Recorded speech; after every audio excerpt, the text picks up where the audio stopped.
političku volju da se istraže komunistički zločini.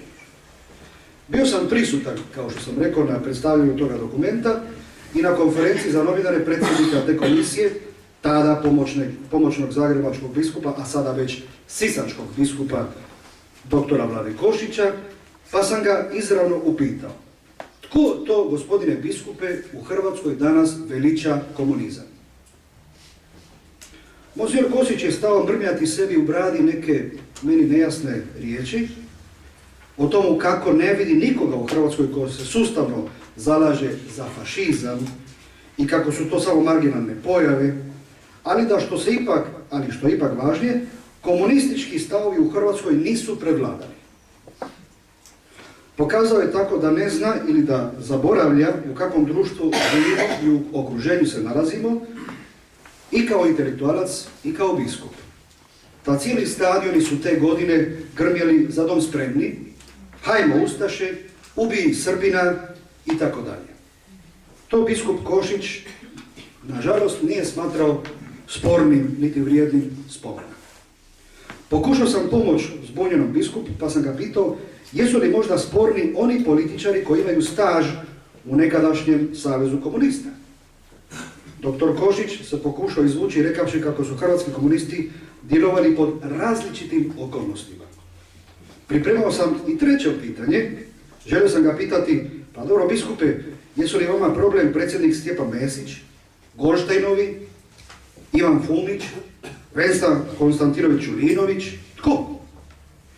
Međutim, imao sam dojam da je gospodin biskup u stanju tehničkog nokauta, pa je moderator razgovora, direktor Hrvatskog katoličkog radija, na neki način bacio ručnik u tu arenu i ja sam se povukao, nisam htio dalje smetati biskupu. I oni su u toj izjavi žestoko napali, ponavljam, antifašiste i zbog toga što se slavi 22. lipnja, dana antifašističke borbe u Hrvatskoj, odnosno zbog toga što se prešućuje, kako kažu, 23. kolovoza, Europski dan spomena na žrtve svih totalitarnih režima. U izjavi, koja se nalazi u knjigu koju sam pokazao, komisija se usprotivila negiranju zločina komunizma i pritom istaknula da, citiram, se još uvijek slavi 22. lipnja, dana ustanka hrvatskih komunista protiv totalitarnih osvajača i njihovih domaćih saveznika. Dok se šutke prelazi, citiram, preko činjenice da se ti isti komunisti nisu oduprli osvajačima u travnju 1941. nego su tek 2,5 mjeseca kasnije ustali u obranu jedne strane države, SSSR, i to na poziv Staljina i Kominterne. Kraj citata.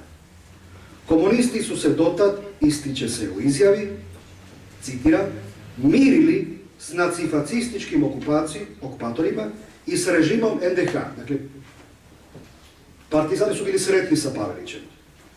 To je moja interpretacija te izjave. I nisu pokazivali nikakvog antifašizma. Jer je, pazite sad, citiram, njihova ideologija domovina SSR. Tada, de facto, bila u savezništvu s Hitlerom. Kraj citata. Ovdje navodim samo neke važne dijelove spomenute izjave. Pa tako i ovo. Citiram. Sve nas moraju zabrinjavati pojave negacionizma, njekanja počinjenih komunističkih zločina, koje potpadaju pod udar zakona i strogo se kažnjavaju u demokratskom svijetu.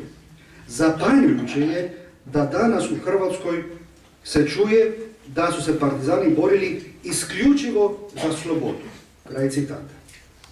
Ponovim.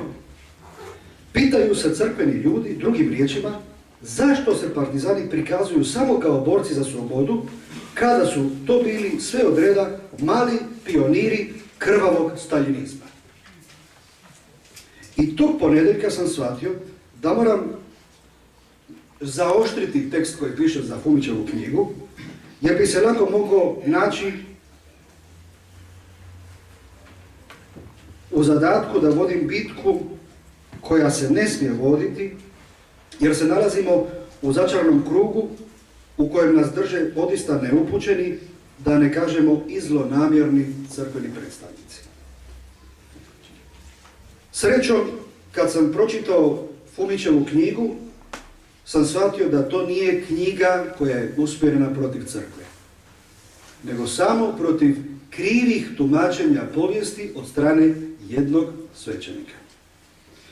Općenito, trebalo bi nešto kazati o tome kako ja pristupam ovom nesporazumu koji postoji već puno godina i koji moramo priznati između crkve i antifašista.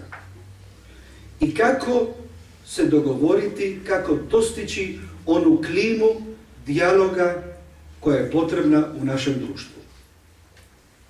Svi mi, ja sam i jedno i drugo, ja sam i antifašist i crkveni čovjek, jer sam krštena osoba. Svi mi, ponavljam, imamo taj zadatak. Hoćemo li ga ostvariti dok smo živi, to nije važno. Važno je da budemo na tom zadatku, da dostignemo tu jednu klimu, maksimalnu moguću klimu sporazuma i razumijevanja, gdje će te tenzije prisutne u ovakvim knjigama kao što je Vakovićeva knjiga splasnuti, gdje će se razgovarati na temelju povijesnih činjenica, a ne dojmova ili trauma kakve je gospodin Baković ima kao čovjek koji je proživio teške godine robije u Bosni i Hercegovini. Dakle, naučio sam u svom životu, koji nije dug, imam tek 47 godina, da religija u društvu i životu pojedinaca igra mnogostruku ulogu ispunjavanja višestruke funkcije. Najbrojnije i najzanimljivije su one koje su povezane uz traženje izgovora za ljudske interese i njihovo zabarušivanje, što je sinonim za ideologizaciju religije. Meni se čini da Baković ima taj problem. On religiju ideologizira. Današnja istraživanja ukazuju na to da je u povijesti religija igrala, možda i više nego što se pretpostavljalo, ulogu maske, jer je svojom teološkom retorikom pokrivala scenarije nereligiozne ili potpuno svjetovne koristi, što se dogodilo mnogim svećenicima koji su se angažirali u ustaškom pokretu, ili koji su ga podržavali, ili koji su, zato što su šutjeli, dopuštali zlo. Slučaj političke zlouporabe religije, kakva je bila prisutna za vrijeme NDH i u nedavnom Domovinskom ratu, naročito u Bosni i Hercegovini, što ne prestaje biti fenomen ni u ovom našem novijem vremenu, najkrvavije je došlo na vidjelo bezbožnim nasiljem, paležom, pljačkom, osvajanjem, takozvanim ružnim pojmom, etničkim čišćenjem, rušenjem bogomolja, vitlanjem religijskim simbolima nad glavama, nacionalizmom i ksenofobijom izmanipuliranih i prestrašenih, ukratko izluđenih građana.